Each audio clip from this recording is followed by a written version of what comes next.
something that Joe Biden and his rioting base does not believe in. Absolutely. And you're talking about the peacefulness of these protests. They also talked about how it was like the street fair-like vibe, except for at Chop or Chaz, whatever you want to call it. You know, 2 African-American teens were killed there, I believe, and several people robbed, raped, everything else that was happening around there, and the people in those communities that didn't have access to their buildings, and the businesses that were just completely torn down. I mean, they're really delusional, and I think it's such an insult for them to think that people are that stupid. Did you get a chance to watch? We played a clip of this awkward, socially distanced interview between Harris and Biden, and he asked her if it was a hard decision for her to accept being his VP pick. I would think it would be a hard decision for her, considering she kind of alluded to the fact that he was a racist, and also she believed his accusers. Well, she doesn't really believe in anything. I mean, it's an easy decision for her because she sees a mentally declining old man that really shouldn't become president of the United States, that very well she might become president at any point in any period of time. And she's a new senator. I mean, she's new to the U.S. Senate, and for her, it was an easy decision. Now, philosophically, she really doesn't believe anything. She's a transactional machine politician that will do whatever it takes for her to be the most important person in the world. She reminds me of Hillary Clinton in this capacity. She has no guiding beliefs. What really instructs her is just a lust for power. I think that was a really well-crafted statement that you had previously. It's perfectly put.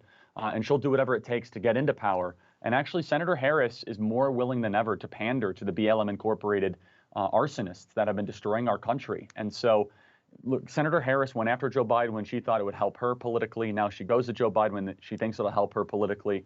And the one thing that Joe Biden and Kamala Harris have in common is they are owned and bought by the base of the Democrat Party, which is the Bolshevik, Jacobin wing of the Democrat Party, which basically wants to destroy all of Western civilization and the country with it. We have a tweet from Kamala Harris from, I believe, yesterday. Now, she says, only when we come together for meaningful police reform and broader criminal justice reform, we will be able to reckon with racial injustice in our country. This is an interesting tweet coming from, you know, California's former top cop. Well, yeah, I mean, look, this is always what the left does, though, is they find a highly emotive issue, they blame it on the opposition, never solve it, even though it's President Trump, who didn't receive very much support from the black community in the general scale, yet he went and passed the First Step Act, record funding for historical black college universities, lowest ever black unemployment, opportunity zones, and really went to revitalize the urban centers of our country and actually tried to bring in the National Guard to solve this black on black virus epidemic. However, it's the Democrats that always like to point at this very hard, nebulous problem, and they say, give us more power so we can never solve the problem, but don't give power to the other side because they are the problem. When the Republicans actually have gone out of their way, and this is a huge compliment to the President Trump and Jared Kushner and the entire White House staff, they went out of their way to try to deliver results to a black community that didn't vote for them.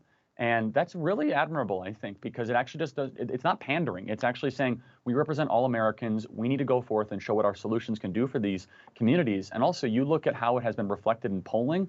Donald Trump now has 20% black approval rating just based on the last, not just approval rating, but they're going to vote for Donald Trump just based on the last polls. If that's even half true, President Donald Trump is going to be very, very hard to beat, especially in the states of Michigan and Pennsylvania with sizable black populations. Absolutely. Well, Charlie, we're going to have to leave it here. Thanks for joining us.